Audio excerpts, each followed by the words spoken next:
lors de mon premier jour de prise de fonction en tant que nouvelle PDG de l'entreprise familiale. Je me suis figé devant le bureau d'une subordonnée. Sur son bureau se trouvait une photo de mon mari, souriant fièrement. Réprimant mon choc, j'ai demandé calmement, « Qui est-ce » Elle a souri heureusement, a caressé son ventre rond et a répondu. Mon premier jour en tant que PDG de l'entreprise de ma famille aurait dû être le jour le plus fier de ma vie. Au lieu de cela, je me suis arrêté devant le bureau d'une employée enceinte et j'ai trouvé une photo encadrée de mon mari souriant à côté d'elle. J'ai demandé qui il était. Elle a caressé son ventre, a souri et a dit, « C'est mon fiancé. C'est le père de mon bébé. » Pour la plupart des gens, devenir PDG à 40 ans aurait été comme se tenir au sommet d'une montagne. Pour moi, c'était étrangement calme. Peut-être était-ce parce que j'avais passé toute ma vie à m'y préparer. Mon grand-père avait fondé Carter Holdings 62 ans plus tôt. En commençant par une petite entreprise de logistique et en s'étendant progressivement à la fabrication, à l'immobilier commercial et à la gestion de la chaîne d'approvisionnement. Au moment où mon père a pris la relève, l'entreprise employait plus de 6000 personnes dans 4 États et générait des centaines de millions de dollars chaque année. Les gens supposaient qu'hériter d'une entreprise familiale était un privilège. Ils ne voyaient jamais les sacrifices. Pendant que mes amis passaient leurs étés à la plage et au concert, je passais les miens à suivre des directeurs dans les entrepôts, à assister à des réunions de comptabilité et à apprendre à négocier des contrats. Mon père avait une règle. Le respect ne s'hérite pas, Claire, me disait-il. Il doit se mériter chaque jour. Ainsi, lorsqu'il a annoncé sa retraite après avoir subi une légère crise cardiaque, le conseil d'administration a voté à l'unanimité pour me nommer prochaine PDG. J'avais passé des mois à préparer la transition. Les plans stratégiques étaient prêts. Les investisseurs avaient été informés. Le communiqué de presse avait déjà été rédigé. Tout aurait dû se dérouler sans accroc. Et c'est peut-être pour cela que j'ai décidé de parcourir chaque département ce matin-là. Je voulais que les employés me voient non pas comme la fille du propriétaire, mais comme quelqu'un de disposé à quitter son bureau pour serrer des mains. Les gens souriaient nerveusement en me voyant. Certains m'ont félicité. D'autres m'ont remercié de me souvenir de leur nom lors de visites précédentes. Mon assistante de direction, Jennifer, marchait à mes côtés, tenant un iPad et me rappelant discrètement mon emploi du temps.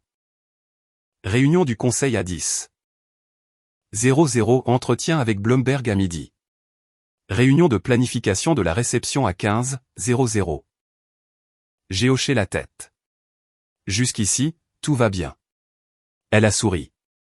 Vous allez y arriver. Je l'ai cru, jusqu'à ce que j'atteigne le département marketing. Le bureau en lui-même n'avait rien d'inhabituel, quelques photos de famille, des notes adhésives. Une tasse en céramique décorée de petits éléphants bleus et une photo encadrée posée à côté d'un écran d'ordinateur. Au début, mon esprit a refusé de comprendre ce que je voyais. Puis mon estomac s'est noué, car l'homme souriant sur cette photo était mon mari, Daniel. Son bras était confortablement passé autour d'une jeune femme blonde. Tous deux avaient l'air heureux, intimes, dans l'attente. La femme assise au bureau a remarqué que je la fixais. Elle s'est immédiatement levée. « Oh mon Dieu, vous êtes mademoiselle Carter. » Je me suis forcé à sourire. « Oui, c'est bien moi. » Elle avait l'air embarrassée. « Je suis désolé. Je ne savais pas que vous passeriez dans notre département aujourd'hui. » Aucun problème. J'ai jeté un coup d'œil vers la photo. Qui est-ce ? La question a sonné de manière étonnamment calme, comme si je demandais la météo. La femme a souri instantanément. Un sourire chaleureux et fier. Elle a posé une main sur son ventre gonflé. C'est mon fiancé. Mon cœur s'est arrêté. Elle a continué à parler. C'est le père de mon bébé. Elle a ri doucement. En fait, il est censé me présenter à la nouvelle PDG aujourd'hui. Il dit que le réseautage est important. Pendant un moment, je n'ai rien entendu d'autre. 8 ans. Daniel et moi étions mariés depuis 8 ans. Nous nous étions rencontrés lors d'un événement caritatif. Il était charmant, drôle, attentionné, le genre d'homme qui se souvenait des anniversaires. Apportait du café quand je travaillais tard et m'embrassait sur le front chaque matin avant de quitter la maison. Tout le monde l'aimait. Mes parents l'adoraient. Nos amis nous décrivaient comme un couple modèle. Et maintenant, je me tenais à 3 pieds d'une femme qui portait son enfant.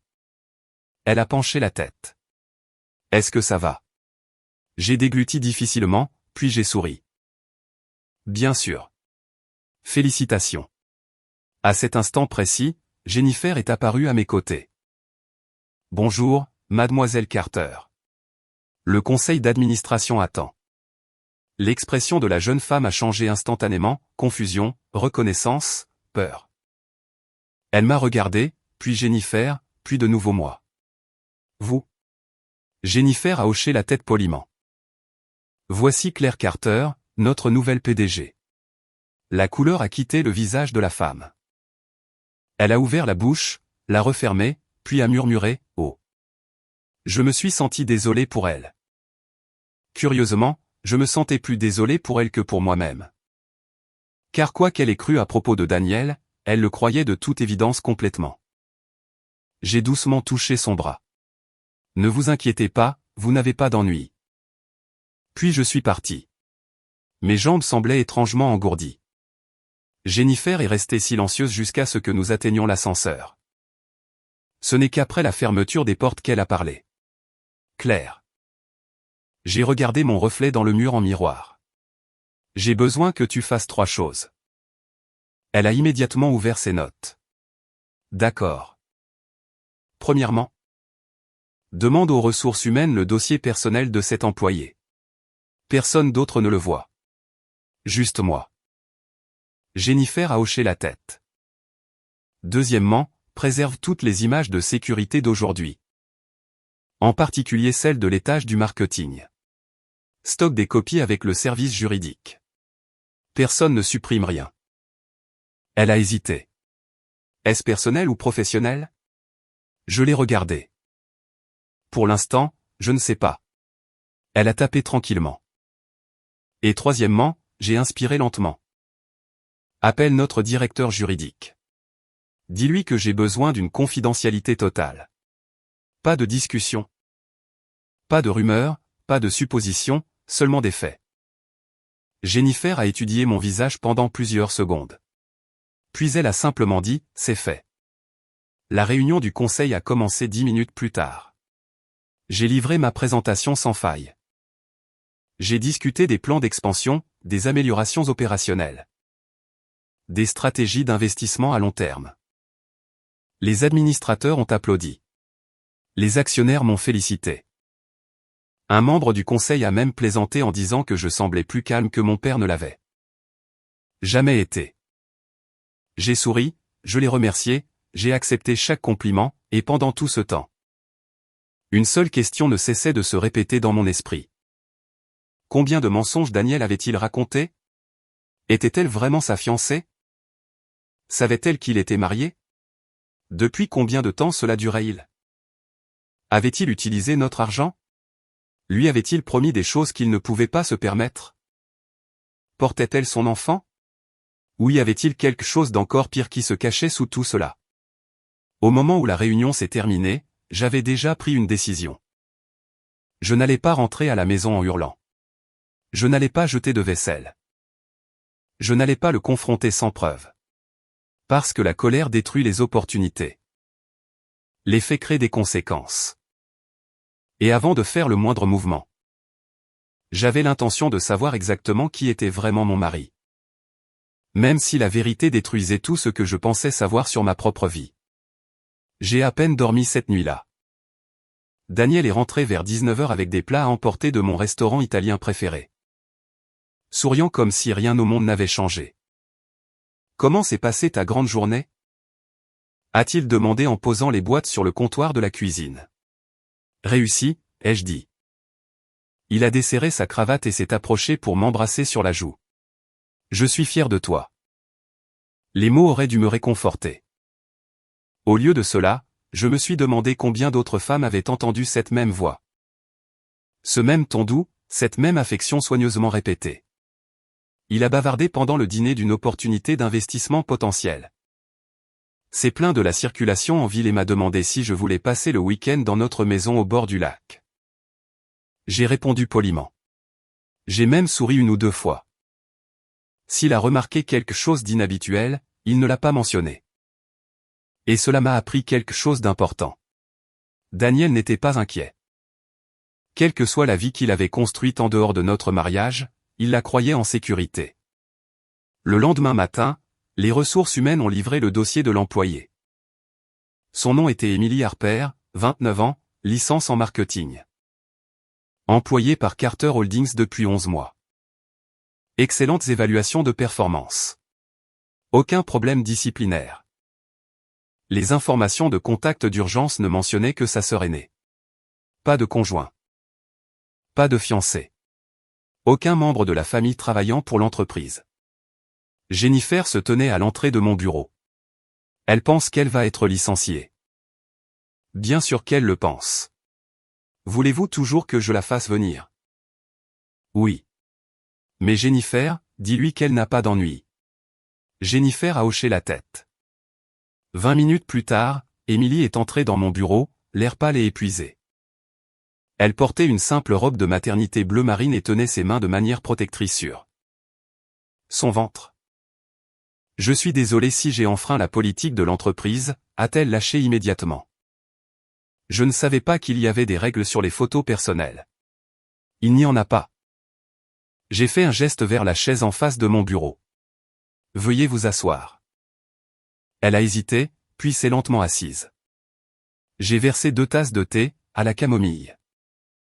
Mon père disait toujours que les conversations difficiles se passaient mieux quand les gens avaient quelque chose de chaud à tenir. Emily a accepté la tasse avec des doigts tremblants. Est-ce que je vais perdre mon emploi? Non.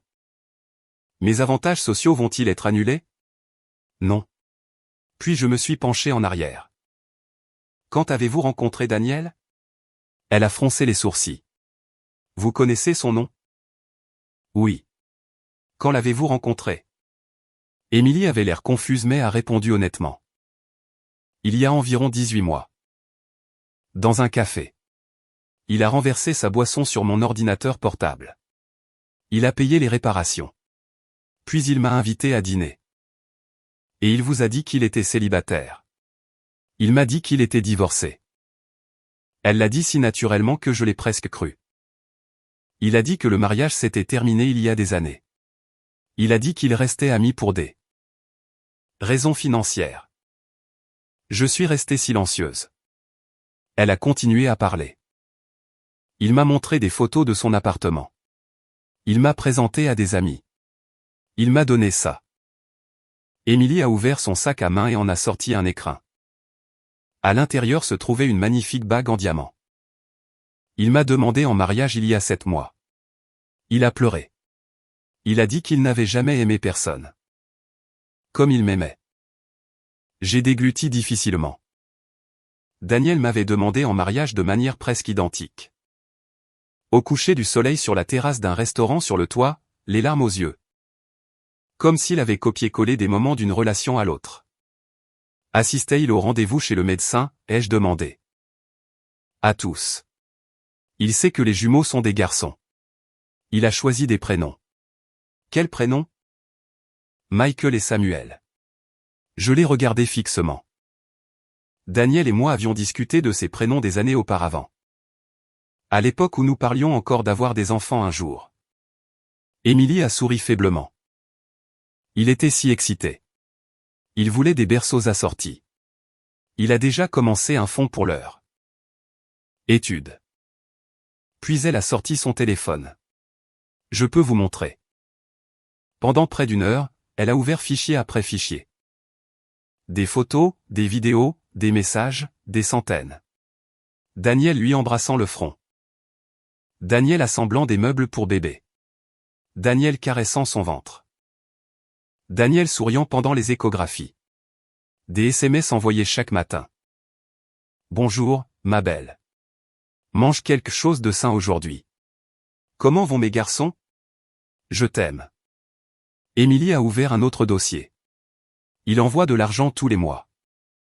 Des virements bancaires, des milliers de dollars. Des réservations d'hôtels, des projets de vacances. Un reçu pour une poussette d'une valeur de près de 2000 $. Un contrat avec un agent immobilier les aidant à chercher une maison en banlieue. Rien ne semblait faux. Rien ne semblait manipulé. Tout paraissait douloureusement authentique. Émilie a levé les yeux. Pourquoi me demandez-vous tout cela? Je me suis levé et j'ai marché vers une étagère derrière mon bureau. Une photo de mariage encadrée s'y trouvait. Daniel et moi, debout sous des roses blanches, souriants, heureux, croyant aux promesses. J'ai ramené le cadre au bureau, puis j'ai lentement retiré mon alliance. J'ai placé les deux objets devant elle. Je suis marié à Daniel depuis 8 ans. Émilie a cessé de respirer. Du moins, c'est ce qu'il semblait. Son corps entier est devenu immobile. Elle a regardé la photo, puis moi, puis la bague. Non. Sa voix s'est brisée. Non, il a dit. Il m'a dit. Elle a de nouveau attrapé son téléphone, faisant défiler frénétiquement, cherchant. Essayant de trouver une preuve qui démontrerait d'une manière ou d'une autre que je mentais. Au lieu de cela, elle a trouvé plus de messages, plus de promesses, plus de tromperies. Des larmes coulaient sur son visage. Oh mon Dieu! Oh mon Dieu! Je suis tellement désolé. Elle a couvert sa bouche. Je ne savais pas. Je jure que je ne savais pas. Je n'aurais jamais. Je sais. Elle m'a regardé avec incrédulité. Vous savez? Oui. Je lui ai tendu une boîte de mouchoirs. On vous a menti tout autant qu'à moi. Ces mots ont semblé briser quelque chose en elle. Non pas parce qu'ils excusaient ce qui s'était passé, mais parce qu'ils lui donnaient la permission d'arrêter de se défendre. Elle a pleuré ouvertement pendant plusieurs minutes. Pas des sanglots dramatiques, juste un chagrin silencieux. Le genre qui vient quand on réalise que tout son avenir a été construit sur des fondations de mensonges. Finalement, elle a levé les yeux. Que se passe-t-il maintenant? Cela dépend. De quoi? De la quantité de vérité que vous voulez. Émilie a essuyé ses yeux. Tout. Je veux tout. Même si ça fait mal. Elle a hoché la tête. Surtout si ça fait mal. Pour la première fois depuis que j'avais découvert son existence, j'ai souri sincèrement. Non pas parce que j'étais heureuse, mais parce que je ne me sentais plus seule. Daniel s'était attendu à ce que deux femmes se battent pour lui. Il s'attendait à de la jalousie, de la haine, de la compétition. Au lieu de cela, il avait accidentellement créé une alliance. Émilie a de nouveau fouillé dans son sac à main. Il y a plus. Elle a sorti un dossier. Des relevés imprimés, des copies de virements, des reçus de cartes de crédit, des courriels. J'ai commencé à garder des choses parce que je pensais que nous en aurions besoin pour une demande de prêt hypothécaire. Elle a tout poussé vers moi. Vous pouvez le prendre. Non. J'ai repoussé le dossier. Nous allons le partager. Nous sommes toutes les deux des victimes ici. Donc nous déciderons toutes les deux de la suite. Émilie m'a regardé fixement. Vous voulez toujours m'aider. Je n'aide pas les gens parce qu'ils le méritent. J'aide les gens parce que je veux pouvoir me respecter quand tout cela sera terminé. Elle a ri doucement à travers ses larmes. Il va perdre la tête quand il réalisera que nous savons. J'ai repris mon alliance et l'ai remise à mon doigt. Non, pas encore. Pour l'instant. Daniel croit que sa vie est parfaite. Il pense que sa femme lui fait confiance. Il pense que sa fiancée l'aime. Il pense que personne ne pose de questions. J'ai regardé la montagne de preuves étalées sur mon bureau. Pour le moment, laissons-le continuer à le croire. Parce que les hommes comme Daniel se détruisent rarement en une seule erreur. Ils se détruisent en racontant un mensonge après l'autre jusqu'à ce qu'ils oublient quelle version d'eux-mêmes ils sont censés être. Et j'avais le sentiment que nous ne faisions que commencer à découvrir combien de versions de Daniel existaient réellement. Pendant les 3 semaines suivantes, Daniel a vécu exactement comme il l'avait toujours fait. Il m'embrassait pour me dire au revoir chaque matin. Il envoyait des émojis en forme de cœur à Émilie avant le déjeuner. Il assistait à des réunions qui n'existaient pas. Il prétendait réseauter avec des investisseurs qui n'avaient jamais entendu son nom. Et chaque soir, il rentrait à la maison en croyant être la personne la plus intelligente dans chaque pièce où il entrait. Émilie et moi ne nous sommes jamais rencontrés en dehors de mon bureau. C'était intentionnel. Daniel était observateur quand cela l'arrangeait. Et la dernière chose dont nous avions besoin était qu'il remarque une voiture inconnue garée devant son appartement ou qu'il reconnaisse sa voix quelque part d'inattendu. Au lieu de cela, nous avons échangé des informations par l'intermédiaire de Jennifer et de nos avocats. Au début, je m'attendais à trouver une liaison. Peut-être quelques dépenses imprudentes, quelques mensonges sur son emploi du temps. Ce que nous avons découvert était bien pire. Daniel ne menait pas simplement de vie. Il avait construit toute une collection d'identités. Pour moi, il était un entrepreneur autodidacte. Pendant des années, il a prétendu investir dans des startups technologiques et aider de petites entreprises à développer leurs activités. Parfois, les affaires réussissaient. Parfois, elles échouaient. Je lui faisais confiance. Je n'ai jamais posé beaucoup de questions parce qu'il n'en posait jamais sur Carter Holdings. Nous avions un accord tacite. L'entreprise de ma famille restait séparée de notre mariage. Ou du moins, c'est ce que je croyais. Pour Émilie, cependant, il n'était pas un entrepreneur. Il était un homme d'affaires récemment divorcé reconstruisant sa vie. Il lui a dit que son ex-femme était devenue froide, autoritaire et obsédée par sa riche famille. Il a prétendu être resté marié plus longtemps qu'il n'aurait dû parce qu'il ne voulait pas que les avocats prennent la moitié de ses économies. Il se décrivait comme une victime. Un homme retrouvant enfin le bonheur. Pour plusieurs investisseurs privés, Daniel s'est présenté comme toute autre chose. Un futur cadre chez Carter Holdings. Quelqu'un qui aurait bientôt accès à de grands projets d'entreprise. Quelqu'un avec des informations privilégiées, quelqu'un sur qui il valait la peine de parier. Notre expert comptable judiciaire a placé plusieurs dossiers sur la table de conférence. Il y a au moins 6 prêts personnels totalisant près de 700 000 $. J'ai levé les yeux. Garantie par quoi? Des promesses. Quel genre de promesses? L'expert comptable a ajusté ses lunettes. Il a assuré au prêteur qu'il recevrait des participations au capital par l'intermédiaire de la famille de sa femme. Je l'ai regardé fixement. Il a gagé des actifs qu'il n'a jamais possédés. Essentiellement, a poursuivi le directeur juridique. Nous avons également trouvé des courriels envoyés à des investisseurs potentiels. Il y laissait entendre qu'il participerait bientôt aux décisions concernant les acquisitions de Carter Holdings. C'est potentiellement frauduleux. Émilie était assise tranquillement à côté de moi. Elle avait cessé de pleurer depuis des jours. Maintenant, elle avait surtout l'air en colère, maîtrisée, concentrée. Comme si le chagrin s'était lentement transformé en détermination. Il m'a dit qu'il voulait acheter une maison parce que sa société d'investissement était sur le point de devenir extrêmement rentable. Elle a ouvert un autre dossier. Je pensais qu'il était responsable. À l'intérieur se trouvaient des reçus. Montres de luxe, sac à main de créateur, billets d'avion en première classe. Un acompte de 10 000 $ pour une fête prénatale. Une réservation non remboursable pour une suite de maternité privée. Il a payé tout cela avec de l'argent emprunté, a demandé Émilie. L'expert comptable a hoché la tête. Très probablement. Jennifer est entrée avec du café. Elle m'a tendu une tasse.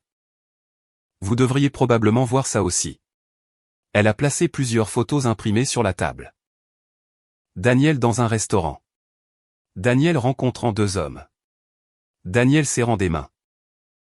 Daniel souriant avec assurance. Les photos provenaient d'un détective privé engagé par nos avocats. Qui sont-ils? Jennifer a consulté ses notes. Des investisseurs potentiels. Il les a rencontrés en prétendant représenter de futurs projets d'expansion liés à Carter Holdings. Émilie a ri amèrement. Il pensait vraiment qu'il allait devenir riche. Non, ai-je dit doucement. Il pensait qu'il l'était déjà. C'était la partie effrayante. Daniel n'improvisait pas. Il croyait sincèrement à ses propres histoires. Chaque version de lui-même semblait réelle en fonction de son public. Et peut-être qu'après des années de représentation, il ne savait plus qui il était vraiment. Un soir, il est rentré à la maison avec des fleurs.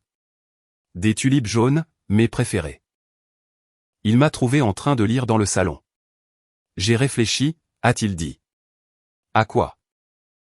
Ton père m'a fait confiance depuis le début. Vraiment? Daniel a souri. Bien sûr. Il a toujours dit que la famille devait s'entraider. J'ai fermé mon livre et il s'est assis à côté de moi. J'ai rencontré des gens incroyables récemment. Ils cherchent des opportunités. Peut-être que Carter Holdings pourrait s'associer avec eux. Je suis restée silencieuse. Daniel a continué. Rien d'officiel. Juste des présentations. Peut-être quelques millions de dollars en financement de démarrage. Il pourrait y avoir un potentiel énorme. Voilà. La vraie raison. Il ne se contentait pas de maintenir ses mensonges. Il voulait un accès. Un accès à la réputation de ma famille, un accès aux ressources de l'entreprise. Un accès à de l'argent qui ne lui avait jamais appartenu. Je l'ai regardé. As-tu une proposition? Pas encore, mais je pourrais. La lirais-tu? Bien sûr. Son visage s'est éclairé. Je savais que tu me soutiendrais. Il s'est penché pour m'embrasser sur le front. Le même geste affectueux qui m'avait autrefois fait me sentir en sécurité. Maintenant, il semblait simplement répéter. Après qu'il soit monté, j'ai appelé notre avocat. Préparer la demande de divorce. Demain. C'est déjà fait, a-t-il répondu. Nous n'avons besoin que de votre signature. Qu'en est-il de la séparation des comptes? Terminé. La maison est protégée par votre contrat de mariage. Les actions de Carter Holdings sont complètement isolées. Et ses créanciers? Ils n'auront aucune revendication légale contre les actifs de l'entreprise. J'ai expiré lentement. Pour la première fois depuis des semaines. J'ai ressenti quelque chose qui ressemblait à du soulagement. Tout était sécurisé. Chaque document, chaque investissement, chaque compte, chaque position juridique. Daniel n'avait toujours aucune idée. L'après-midi suivant, Émilie a appelé. Sa voix semblait tremblante. Il m'a invité à dîner. Quand? Vendredi. Il dit qu'il a une merveilleuse nouvelle. Je savais déjà quelle serait cette nouvelle. Il veut te dire que sa femme a finalement accepté de l'aider financièrement. Émilie a soupiré. Devrais-je y aller? Oui, mais ne mens pas. Que veux-tu dire? S'il te demande si quelque chose ne va pas, dis-lui que non. S'il dit qu'il t'aime, laisse-le le dire. S'il parle de votre avenir ensemble, écoute. Et s'il promet quelque chose d'impossible, j'ai fait une pause, note-le. Le vendredi soir est arrivé. Émilie m'a envoyé plus tard des captures d'écran. Daniel avait commandé du champagne. Il a trinqué à leur avenir. Puis il a annoncé que des investisseurs étaient sur le point d'engager des millions de dollars. Il a dit qu'il déménagerait dans une plus grande maison avant l'arrivée des bébés. Il a promis qu'elle n'aurait plus jamais à travailler. Et puis il lui a montré une brochure. Une brochure présentant une propriété de luxe qui coûtait plus de 3 millions de dollars. Émilie m'a envoyé un texto immédiatement. Il y croit vraiment. J'ai regardé le message pendant plusieurs secondes, puis j'ai répondu « Bien ». Parce que les gens comme Daniel n'arrêtent jamais de mentir volontairement. Ils s'arrêtent seulement quand la réalité finit par supprimer tout public possible prêt à les croire. Et bientôt, Daniel allait découvrir que les deux femmes qui lui avaient autrefois fait confiance étaient devenues des témoins. Et les témoins racontent des histoires très différemment des amants. Daniel a passé les 2 semaines suivantes à se comporter comme un homme dont l'avenir était enfin arrivé. Il parlait d'opportunités, d'expansion, de partenariat. Il parlait des investisseurs avec une confiance croissante. Mentionnant des chiffres qui semblaient grossir chaque jour. Un matin, au petit déjeuner, il a nonchalamment plié son journal et m'a souri. J'ai réfléchi. C'est toujours dangereux, ai-je répondu légèrement. Il a ri. Sérieusement, peut-être qu'après que tu te sois installé dans le rôle de PDG, nous devrions cesser de garder nos vies professionnelles séparées. Oh. Tu connais des gens. Je connais des gens. Nous pourrions accomplir beaucoup de choses ensemble. J'ai siroté mon café. Que as-tu exactement en tête? Rien de compliqué. Juste des présentations, un accès, une chance de faire mes preuves. Il a tendu la main sur la table et a serré la mienne. Je veux construire quelque chose de digne de ta famille. J'ai presque admiré la performance. Presque. 8 ans de mariage m'avaient appris comment Daniel souriait quand il voulait quelque chose. Sa voix s'adoucissait. Ses yeux tenaient les vôtres un peu plus longtemps. Il devenait attentif, serviable, affectueux. Non pas parce qu'il aimait plus profondément, mais parce qu'il négociait plus agressivement. Je vais y réfléchir, ai-je dit. Son visage s'est éclairé. Je savais que tu le ferais. À ce moment-là, chaque document juridique avait déjà été préparé. La demande de divorce, les déclarations financières, les relevés des experts comptables judiciaires. Les déclarations sous serment des prêteurs, les copies de ses courriels. La preuve de chaque virement effectué à Émilie. Tout reposait en sécurité dans le bureau de mon avocat, en attente. La seule chose qui restait était le timing. 3 jours plus tard. Carter Holdings organisait une réception pour les cadres afin de célébrer notre nouveau plan stratégique. L'événement a eu lieu dans une salle de bal privée d'un hôtel historique du centre-ville. Plus de 100 invités étaient présents. Membres du conseil d'administration, cadres supérieurs, actionnaires de longue date. Auditeurs externes, avocats d'entreprise, partenaires commerciaux. Mon père est arrivé tôt et m'a embrassé sur la joue. Tu as fait un travail merveilleux ces dernières semaines. J'essaie. Non. Il a souri chaleureusement. Tu réussis. Daniel est apparu peu de temps après, vêtu d'un costume bleu marine sur mesure. Il avait l'air confiant, à l'aise. Comme s'il avait déjà sa place parmi des gens qui avaient passé des décennies à bâtir des entreprises. Il a passé un bras autour de ma taille. Tu es magnifique. Merci. Tu sais, a-t-il chuchoté. Je pense que ce soir est le début de quelque chose d'incroyable pour nous. Peut-être. Il m'a embrassé sur la tempe. Je vais me mêler aux autres. Je l'ai regardé se déplacer dans la pièce, riant, serrant des mains, se présentant. Acceptant des compliments, racontant des histoires. Complètement inconscient que chaque personne qui comptait savait déjà exactement qui il était. À 19h30, je suis monté sur la petite estrade près de l'avant de la salle de bal. Les conversations se sont progressivement éteintes. Les verres se sont abaissés. Les gens se sont tournés vers moi. J'ai remercié tout le monde d'être venu. J'ai parlé des projets futurs, des investissements à venir, des objectifs opérationnels. Le discours a duré moins de 10 minutes. Puis j'ai fait une pause. Il y a un dernier point que j'aimerais aborder ce soir.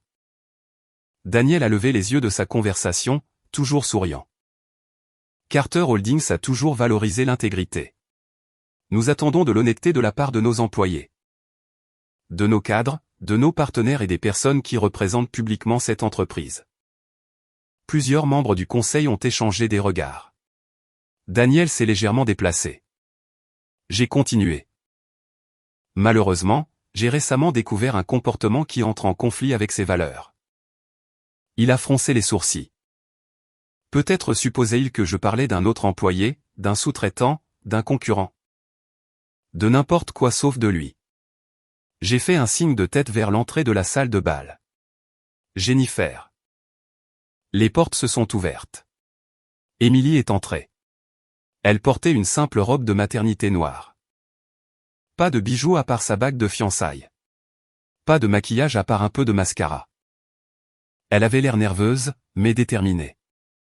L'expression de Daniel a changé instantanément. Confusion, puis inquiétude, puis panique. Il a commencé à marcher vers elle. « Qu'est-ce que tu fais ici ?» Émilie n'a pas répondu. Elle m'a simplement rejointe sur scène. Daniel s'est arrêté. Les gens ont commencé à chuchoter. Je l'ai regardé calmement. Daniel, voudrais-tu expliquer pourquoi ta fiancée assiste à ma réception d'entreprise? Son visage a perdu sa couleur. Claire, ce n'est pas ce que tu penses. Émilie a parlé doucement. Tu m'as dit quelle était ton ex-femme. Daniel l'a regardé fixement, puis moi, puis de nouveau Émilie. Je peux expliquer. Bien, ai-je dit. S'il te plaît. Fais-le. Tu as dit à Émilie que tu avais divorcé de moi il y a des années. Tu as dit aux investisseurs que tu deviendrais bientôt un cadre chez Carter Holdings. Tu as dit aux prêteurs que les actifs de ma famille soutiendraient tes entreprises. Tu as dit à tout le monde exactement ce qu'ils voulaient entendre. Sa respiration est devenue irrégulière. Claire, s'il te plaît. Pas ici. J'ai fait un geste vers un écran derrière moi. Des documents sont apparus. Contrat de prêt, virement bancaire, courriel, photo, réservation d'hôtel, message, date. Montant, signature. Rien d'émotionnel, rien d'exagéré, seulement des faits, seulement des preuves, seulement la vérité. Daniel a regardé autour de lui désespérément. Ma femme et moi avons des problèmes conjugaux. Cette femme a mal compris notre relation. Émilie a retiré sa bague. Tu m'as demandé en mariage. Tu as assisté à chaque rendez-vous prénatal. Tu as choisi des prénoms. Pour nos fils. Tu as promis que nous déménagerions dans une plus grande maison le mois prochain. Il a ouvert la bouche, l'a refermée, puis s'est tourné vers moi. Tu as envahi ma vie privée. Non, ai-je répondu doucement.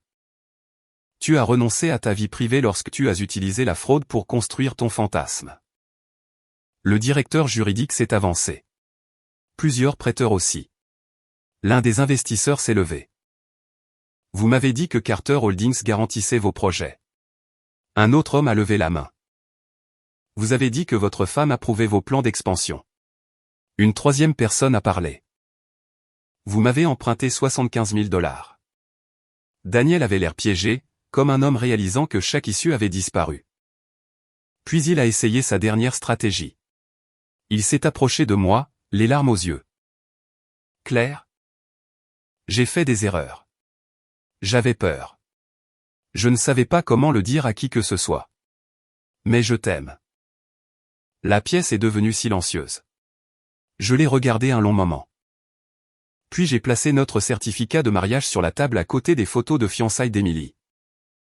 Tu aimais l'admiration. Tu aimais l'attention. Tu aimais les opportunités. Mais tu n'as jamais aimé. Aucune de nous deux.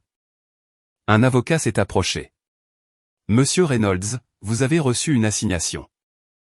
Daniel a baissé les yeux sur l'enveloppe dans ses mains. Des papiers de divorce. Ses épaules se sont affaissées. Émilie a reculé tranquillement. Elle ne souriait pas. Moi non plus. Parce que ce n'était pas une victoire. La victoire impliquait une compétition. C'était la responsabilité. Et la responsabilité a rarement l'air dramatique. Elle ressemble à un homme debout, seul dans une pièce bondée, finalement à court de mensonges. Daniel a baissé la tête. Les personnes qui lui avaient serré la main quelques minutes plus tôt se sont lentement éloignées. Les investisseurs ont cessé de lui parler. Les cadres lui ont tourné le dos. Les membres du conseil ont repris leur conversation. Pas de cris, pas d'insultes, pas d'humiliation au-delà des conséquences qu'il avait lui-même créées. En 15 minutes, il était devenu invisible. Et pour la première fois depuis des années, Daniel Reynolds n'avait plus rien à vendre. Le silence après la réunion du conseil d'administration ne s'est pas terminé lorsque les gens ont quitté la salle. Il nous a suivis. Pendant les jours qui ont suivi, Carter Holdings semblait différent. Plus calme d'une manière qui n'avait rien à voir avec les opérations commerciales. Les employés évitaient les conversations inutiles dans les couloirs. Les cadres parlaient plus prudemment. Même l'humour habituel dans la salle de pause semblait s'estomper. Comme si tout le monde comprenait que quelque chose d'irréversible s'était produit. Daniel a déménagé de la maison dans les 48 heures. Il n'y a pas eu de dispute dramatique, pas de confrontation finale.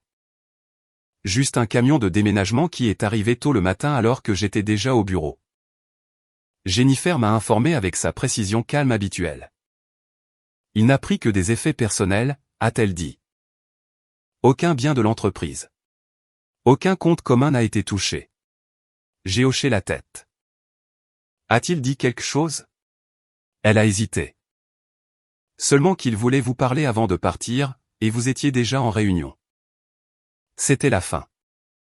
Pas de conversation finale, pas de conclusion au sens traditionnel du terme, juste une absence. Émilie a accouché 3 semaines plus tard. Une paire de jumeaux en bonne santé. Quand elle m'a appelé de l'hôpital, sa voix était fatiguée mais stable. Le genre d'épuisement qui porte en lui un soulagement. Ils sont là, a-t-elle dit doucement. Comment allez-vous? Je vais bien. Une pause, puis plus bas. Il lui ressemble. Je savais de qui elle parlait. Daniel. Mais il n'y avait aucune chaleur dans sa voix quand elle l'a dit, seulement une observation. Je lui ai rendu visite le lendemain. La chambre d'hôpital était calme, éclairée par la douce lumière du soleil de l'après-midi. Un bébé dormait dans un berceau en plastique transparent à côté du lit. L'autre était tenu par Émilie, qui semblait plus petite que dans mes souvenirs. Mais plus calme en quelque sorte. Pas fragile, juste changée. Elle a levé les yeux quand je suis entré. Vous n'étiez pas obligé de venir. Je le voulais. J'ai posé un petit sac cadeau. Rien d'extravagant, juste des produits de première nécessité, des couvertures pour bébé. Une simple carte manuscrite. Émilie m'a observé un moment. Lui avez-vous parlé? J'ai immédiatement su de qui elle parlait à nouveau. Oui. À propos de quoi? Du fait que le divorce est finalisé. Elle a hoché la tête lentement. A-t-il demandé de leurs nouvelles? J'ai fait une pause. Oui. Que lui avez-vous dit? J'ai regardé les bébés. Qu'ils sont en sécurité. Émilie a expiré. Ce n'est pas ce qu'il a demandé. Je sais. Il y a eu un long silence entre nous. Pas inconfortable. Juste lourd de tout ce que nous avions toutes les deux déjà vécu. Finalement, elle a repris la parole. Il continue de dire qu'il a fait des erreurs. Moi aussi, ai-je dit doucement. Elle m'a regardé. Ce n'est pas la même chose. Je sais. Une autre pause. Puis elle a posé la question qu'elle retenait. Que faisons-nous maintenant? Ce n'était pas une question de logistique. C'était une question de vie, de ce qui vient après que tout s'effondre et doit pourtant continuer. Je me suis assise à côté de son lit. Nous les élevons, ai-je dit simplement. C'est tout. C'est tout ce que nous pouvons contrôler. Émilie a baissé les yeux sur ses fils.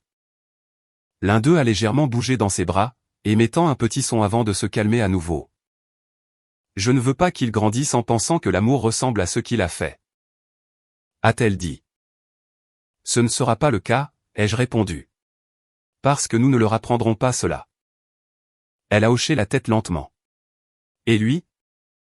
La question est restée en suspens plus longtemps que les autres. Parce que c'était la partie que ni l'une ni l'autre n'avions encore entièrement décidée. Daniel n'avait pas disparu. Il avait appelé 2 fois depuis l'audience. Une fois pour demander à voir les bébés, une fois pour me parler. Je n'avais répondu à aucun des 2 appels. Pas par colère. Mais parce que répondre aurait donné au passé plus de poids qu'il n'en méritait. Je ne sais pas, ai-je dit honnêtement. Émilie n'a pas insisté. Au lieu de cela, elle s'est adossée aux oreillers. Il aimait l'idée d'être père, a-t-elle dit. Pas amer, juste fatigué. Mais il n'est jamais resté assez longtemps pour comprendre ce que cela signifie réellement. J'ai acquiescé en silence. Au cours des semaines suivantes, la vie a commencé à se reconstruire de manière plus petite et plus calme. Émilie est rentrée à la maison avec les bébés et s'est installée dans une routine entièrement façonnée par la nécessité et l'amour. Sa sœur a emménagé temporairement pour l'aider. La maison s'est remplie de biberons nocturnes. De pleurs doux et du rythme régulier de quelqu'un qui apprend à recommencer. À l'entreprise, je me suis entièrement concentré sur le travail. Il n'y avait plus de distraction. Plus d'illusions sur les personnes en qui on pouvait avoir confiance sans preuve. Carter Holdings s'est rapidement stabilisé. Et est même devenue plus forte grâce à des politiques de surveillance renouvelées et des contrôles financiers plus stricts. Mais le succès avait un goût différent maintenant, moins personnel, plus ancré.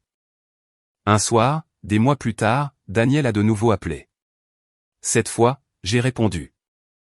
Je me tenais près de la fenêtre de mon bureau alors que les lumières de la ville scintillaient. Bah. Claire, a-t-il dit immédiatement. Sa voix semblait différente, plus petite, fatiguée d'une manière que le sommeil ne pouvait réparer. Je veux juste parler. J'écoute. Une pause. J'ai tout gâché. Oui. Je ne voulais pas que ça se passe comme ça. Cela ne change pas ce qui s'est passé. Un autre silence. Puis sa voix s'est légèrement brisée. Est-ce que tu me détestes? C'était une question simple, mais pas honnête. Car la haine aurait signifié que je le portais encore en moi d'une manière ou d'une autre. Je ne te déteste pas, ai-je dit. Je ne te connais simplement plus. C'était la vérité. Et cela semblait le blesser plus que la colère ne l'aurait fait. Je veux arranger ça, a-t-il dit. Tu ne peux pas l'arranger, ai-je répondu. Tu peux seulement le comprendre. Il a expiré de manière tremblante.